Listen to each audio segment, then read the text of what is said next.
ወታደራዊ ጥምረቱ ዓላማው ሌላ ሳይሆን መከላከያ ኤርትራ እንዳይገባ ነው አሉ የጠቅላይ ሚኒስትሩ የምስራቅ አፍሪካ ጉዳዮች አማካሪ ሚኒስትር አቶ ጌታቸው ረዳ። በሌላ አቅጣጫ ኢሳያስ ተደመመውና ተገርመው ታይተዋል። ከአስመራ ውጪ የሆነ ግርምት ነው። ሁለቱንም መረጃዎች የምትሰሙት ይሆናል። በትግራይ ዳግም በአገረሸው ውጥረት ዓለም አቀፍ አፋጣኝ ጥሪ ቀረበ። ወደ ትግራይ ተጨማሪ ጦር ተንቀሳቅሷል በሚል ስጋት የሰፈረ ይፋዊ ደብዳቤ ነው። አፋጣኝ ጥሪም ቀርቦበታል። ዝርዝሩን ይዘናል። ከሰሞኑ በአርሲው ጥቃት የተቃጠለውን የጠላታ ቅዱስ ገብርኤል ቤተክርስቲያን መልሶ ለመገንባት በአዲስ አበባ እንቅስቃሴ መጀመሩ ተሰምቷል። ሰላም ጤና ይስጥልኝ ክቡራን አድማጮች፣ አብራችሁን ስትቆዩ እነዚህና ሌሎች መረጃዎችን ታደምጣላችሁ። ለቻናላችን አዲስ ከሆኑ ሰብስክራይብ በማድረግ ቪዲዮንም ላይክ በማድረግ ይጀምሩ። በቀጥታ ወደ ዝርዝር መረጃው። የኤርትራ መንግስትና ህወሓት የመሰረቱት ጽምዶ የተባለው ጥምረት ወይንም አሊያንስ መከላከያን ወደ ኤርትራ እንዳይገባ ለመከላከል በማሰብ ነው ሲሉ የጠቅላይ ሚኒስትሩ የምስራቅ አፍሪካ ጉዳዮች አማካሪ ሚኒስትር አቶ ጌታቸው ረዳ ተናገሩ። አቶ ጌታቸው ረዳ የበይነመረብ ሚዲያ ጋር በነበራቸው ቆይታ በወቅቱ የትግራይ ጉዳይ ሰፋ ያሉ ትንታኔዎችን የሰጡ ሲሆን ከትግራይ እስከ ኤርትራና ሱዳን እንዲሁም ግብጽ ድረስ ያለውን የኃይል አሰላለፍ ፈትሸዋል። ትንታኔያቸውን ከሰጡባቸው ርዕሰ ጉዳዮች መካከል አንዱ ጽምዶ ነው። የኤርትራ መንግስት ከህወሓት ጋር መሰረትኩት የሚለው ጽምዶ የሚባለው ጥምረት አንድ ወሳኝ ነገርን ታላሚ ያደረገ ነው። እርሱም የኢትዮጵያ መከላከያ ሰራዊት ወደ ደቡብ ኤርትራ ክፍል እንዳይጠጋ ለማድረግ የታሰበ ኮሪደር ነው ወይንም በፈር ዞን ነው ብለዋል አቶ ጌታቸው ረዳ። በዚህ አስተያየታቸው ይህ በወታደርና ቋንቋ ስትራቴጂክ ዴፍ በመባል ይታወቃል ሲሉም ተናግረዋል። ከኤርትራ ጋር ወደ ጦርነት ከተገባ ኤርትራ በጂኦግራፊ ጠባብ ሀገር ስለሆነች በኢትዮ ኤርትራ ድንበር በሰላምበሳ ወይንም በዚህ አቅጣጫ ሊጀምር የሚችል ውጊያ ወደ ኤርትራ ግዛት በጥልቀት ለመግባት ያን ያህል ብዙ ጊዜ የሚወሰድበት አይደለም።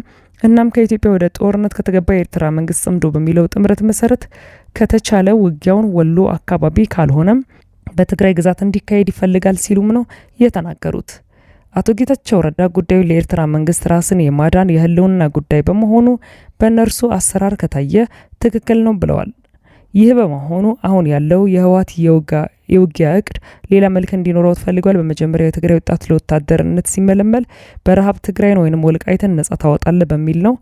አሁን ግን ነገሩ ተቀይሮ የትግራይ ወጣት የሱዳን ወታደር ተዋጊ እንዲሆን እየተደረገ ነው። ይህ የሆነው በምዕራብ ትግራይ አቅጣጫ ውጊያ ከተጀመረ መከላከያ ወደ ትግራይ እንደሚዘልቅ ስለሚታወቅና ይህም በኢሳያስ ስለማይፈልግ ነው ብለዋል አቶ ጌታቸው ረዳ።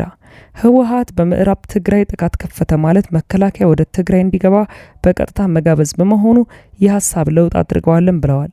በአሁኑ ሰዓት ምዕራብ ትግራይ ነጻ ያወጣል ተብሎ ሲሰለጥንና ሲደራጅ የነበረው ታጣቂ ኃይል ከትግራይ እንዲወጣ ተደርጎ የሱዳንን ጦርነት እንዲዋጋ የማድረግ ሁናቴዎች አሉ ያሉት አቶ ጌታቸው በዚህም በሱዳን ያለው አርሚ 7 ብሎ የሚጠራው ጦር በአሁኑ ሰዓት በአልቡርሃን ከሚመራው የሱዳን ብሔራዊ ጦር ጋር ተሰልፎ የጀነራል መሐመድ ሐምዳን ዳጋሎ ወይንም ሄሜቲን ጦር እየተዋጋ ነው ብለዋል።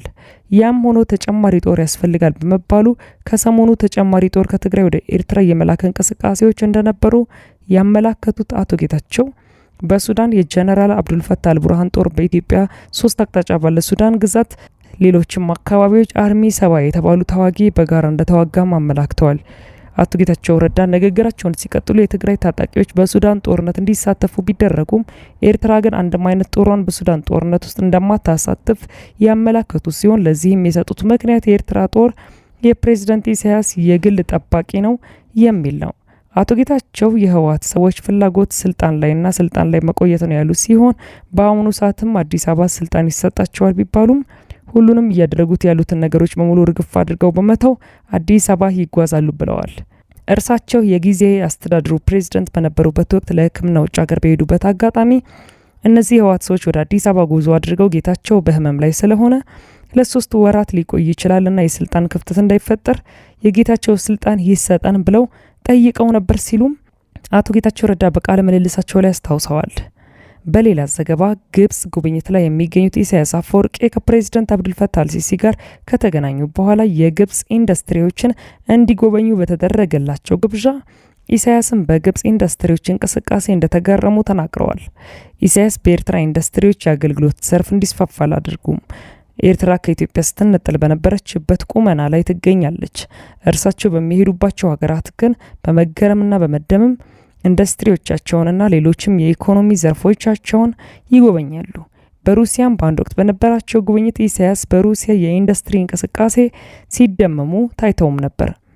ይህ በእንዲህ እንዳለ በትግራይ ዳግም ባገረሸው ውጥረት ዓለም አቀፍ አፋጣኝ ጥሪ ቀረበ። ወደ ትግራይ ተጨማሪ ጦር ተንቀሳቅሷል በሚል ስጋት የሰፈረ ይፋዊ ደብዳቤ ነው የተሰራጨው። ትግራይ ዲፕሎማሲ ኢን አድቮኬሲ ካውንስል ዩሮፕ የተባለ በአውሮፓ የሚገኝ የትግራይ ዳያስፖራ ድርጅት ለተባበሩት መንግስታት ጸሐፊ፣ ለአፍሪካ ህብረት ኮሚሽን ሊቀመንበርና ለተለያዩ ዓለም አቀፍ ተቋማት ደብዳቤ ጽፈዋል። ማህበሩ ከፍተኛ ቁጥር ያለው የፌዴራል ጦር በትግራይ ዙሪያ እየተንቀሳቀሰ መሆኑን፣ የተፈጠሩት የአገልግሎት መቆራረጦች አዲስ ወታደራዊ ጥቃት ሊሰነዘር ይችላል የሚል ስጋት ፈጥሯል ሲልም አስታውቋል። ይህ የዳያስፖራ ስብስብ በደብዳቤው ላይ በፕሪቶሪያው የሰላም ስምምነት አፈጻጸም ዙሪያ ያለውን ስጋትና አጠቃላይ እይታ አቅርቧል።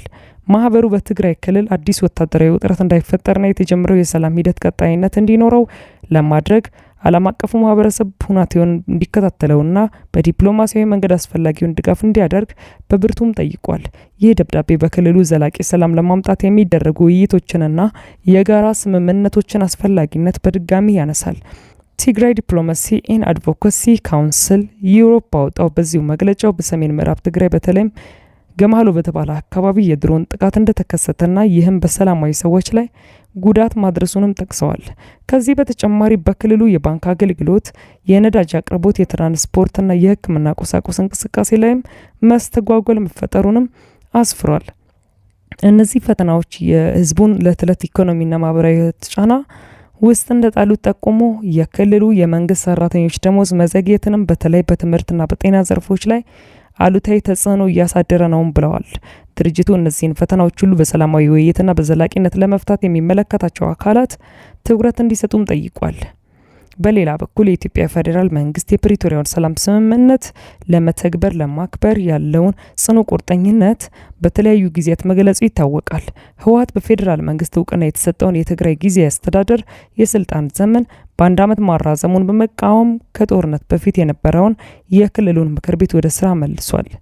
ይህ በኃይልና በህገወጥ መንገድ ምክር ቤቱን መልሶ የመዋቅርና አዲስ ተሿሚዎችን የመሰየም እርምጃ በፕሪቶሪያው የሰላም ስምምነት የተመሰረተውን ህጋዊ መዋቅር የሚጥስና አላስፈላጊ ስልጣን ሽሚያ በመፍጠር ለዘላቂ ሰላሙ እንቅፋት የሚፈጥር ነው ይላሉ ህወሓትን የሚቃወሙ አካላት።